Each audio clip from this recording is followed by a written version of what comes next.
I'm on the moon. And the excitement, the wonder, the thrill, the adventure of it all. And as Buzz Aldrin described it, it was this magnificent desolation. They told you the moon was a dead rock, gray dust, craters, nothing but geological samples and footprints. Charles Duke knows that's a lie. He's known since April 1972 when he stood on the lunar surface and saw something 6.2 kilometers from the landing site that made his blood run cold. A wall, geometric, artificial, ancient beyond comprehension. He radioed Houston, described exactly what he was seeing, and NASA's response? Continue with planned sample collection. No questions, no documentation request. Just silence, and an unspoken order to forget what he'd witnessed. Duke kept that secret for 40 years. But at 89 years old, with nothing left to lose, he's finally telling the truth. And what he reveals explains everything. Why we abandoned the moon, why thousands of Apollo photos remain classified, and why NASA has spent half a century pretending the greatest discovery in human history never happened. The silence. 12 men have walked on the moon. 12 human beings have stood on that barren gray surface, looked up at Earth hanging in the black sky, and come back changed in ways they couldn't talk about. They gave interviews, wrote books, appeared at schools and museums. They told us about the science. I had the same feelings that I've been to the moon, and it was a thrilling experience. I love to talk about it. The mission objectives, the technical achievements. But here's the deal. There was always something they didn't say. Something in their eyes when the questions got too personal. Something in the way they'd pause before answering when asked what it was really like up there. Charles Duke was the lunar module pilot for Apollo 16. He spent over 20 hours on the lunar surface, driving the rover across the Descartes Highlands, collecting rocks, conducting experiments. He was 36 years old, a family man, a by-the-book astronaut who followed procedures exactly. NASA said he accomplished every objective. The scientific community praised the geological samples. The mission was considered one of the most successful of the entire Apollo program. And get this, if you watch the raw footage from Apollo 16, really watch it, you'll see something the official reports never mention. There are moments where Duke just stops, stands completely still, stares at something off camera for 10, 15 seconds. Young's voice comes through. "Charlie, you okay?" Duke responds. But there's a hesitation that shouldn't be there. Yeah, I'm fine, just looking." Looking at what? The transcripts don't say. The mission reports don't mention it. And for 40 years, Duke lay awake at night wondering if he'd imagined the whole thing. But he hadn't imagined it. And he wasn't alone. The anomalies.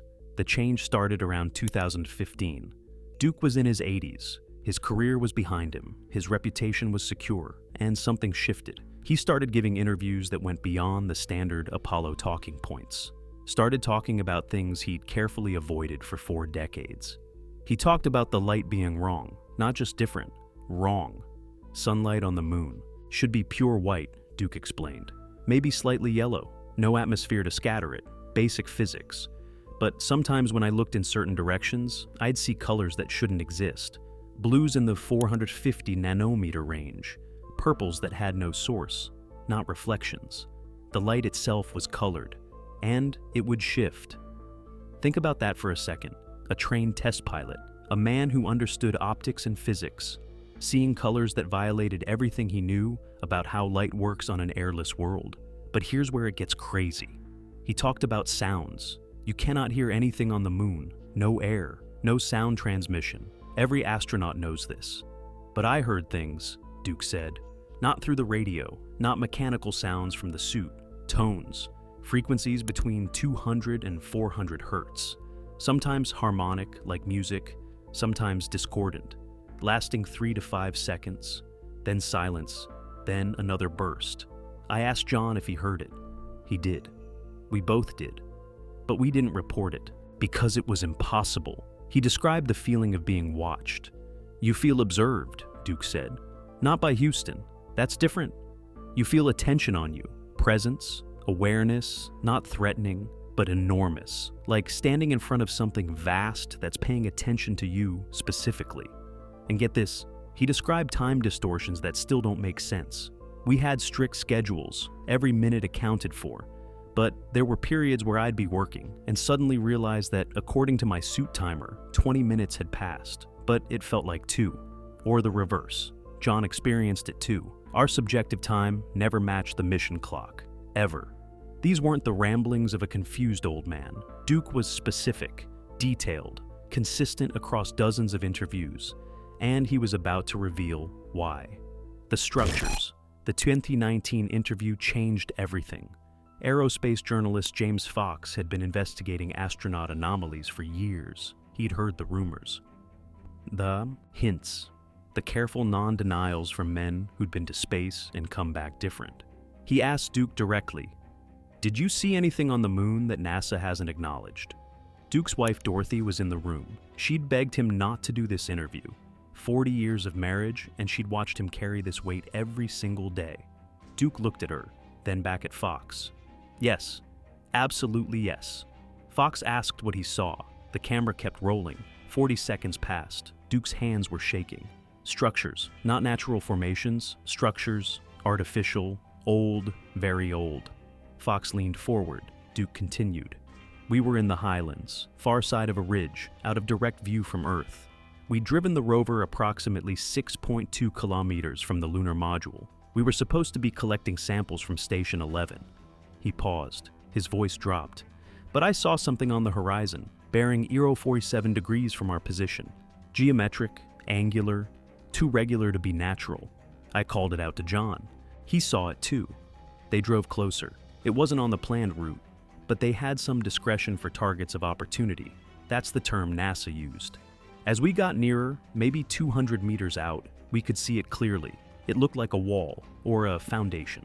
Angular blocks, approximately 100 meters long, maybe 3 meters high, covered in regolith, but the geometry was unmistakable. It extended into the surface at both ends, like we were seeing the top of something much larger that was buried. Here's the catch. They reported it. We called Houston on the S-band, described exactly what we were seeing, distance, bearing, dimensions. There was a long delay, longer than the usual Earth-Moon lag. Then we were told to continue with planned sample collection. No acknowledgement, no request for documentation, nothing. Duke understood immediately. They didn't want this pursued. But here's the deal. Duke and Young took photos anyway. AS-16, 117, 18841 through 18856, 16 frames, close-ups, context shots, everything perfectly exposed, crystal clear. If you want to see the evidence Duke says NASA buried, hit subscribe and turn on notifications. Because what he reveals next changes everything about why we never went back. The buried evidence. Those 16 photos? Duke says they never saw daylight. I've asked NASA about them multiple times over the years, Duke said, his voice cracking. I'm always told they're classified for technical reasons, or they were lost, or the quality was too poor to release. But I took those photos. I know what was on that film. Artificial structures on the moon. Fox asked the obvious question. Did the structures look recent? Duke shook his head. No. That's what made it terrifying. They looked ancient, eroded, even though there's no weather on the moon, covered in micrometeorite impacts, which meant they'd been exposed for millions of years, maybe longer.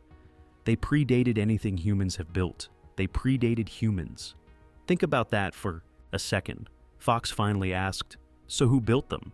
Duke's answer, I don't know, but someone or something constructed structures on the moon long before we existed.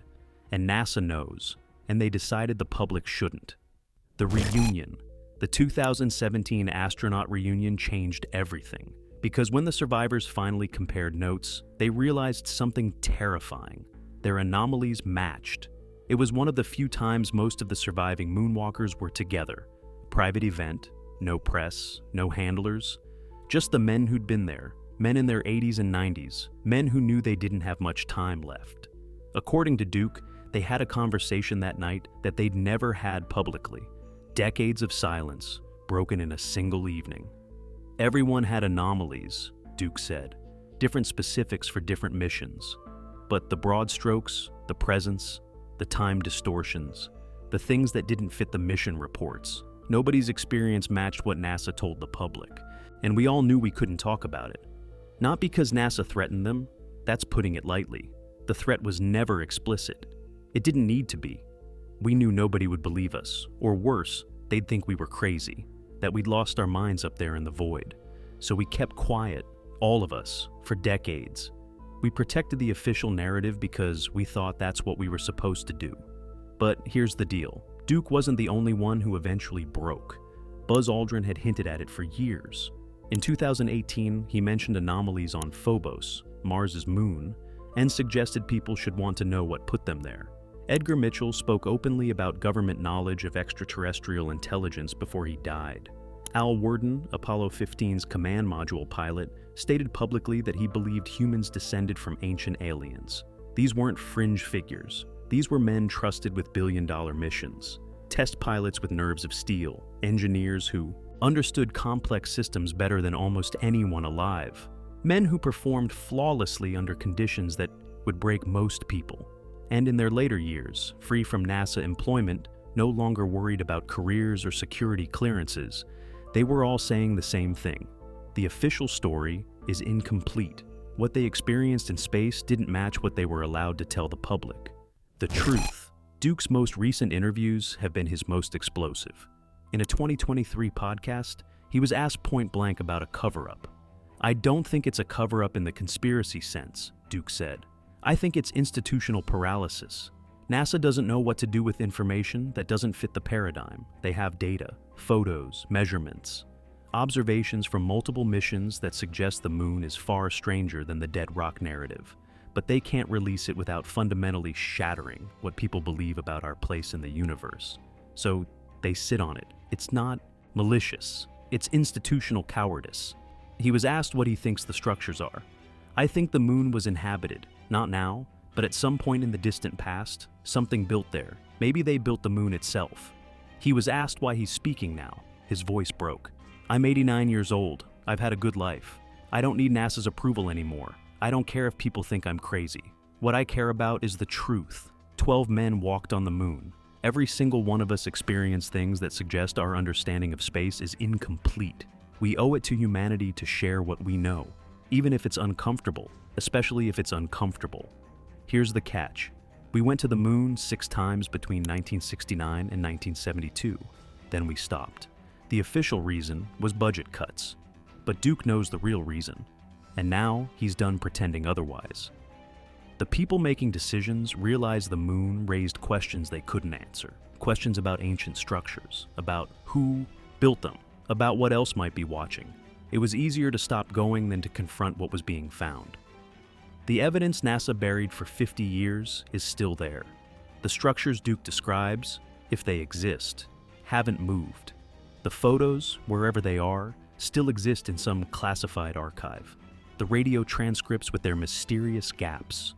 The mission reports with their careful omissions. The truth is sitting on that gray surface 238,000 miles away, waiting for someone brave enough to go back and document what's really there. Charles Duke walked on the moon 53 years ago. For 40 of those years, he carried this alone, lying awake at night, questioning his own sanity, watching other astronauts take their secrets to the grave. Now, at 89, he's telling a truth most people aren't ready to hear. Do you believe him? A decorated brigadier general with impeccable credentials and nothing left to lose? Or a man who lost his grip on reality at 89? Let me know in the comments, and if you want more Forbidden Space Program history, smash that like button and subscribe. 12 men walked on the moon, and according to at least one of them, what they found there has been hidden from the rest of us for over half a century. The moon is still up there, hanging in the night sky. And according to Charles Duke, it's been watching us a lot longer than anyone ever told you.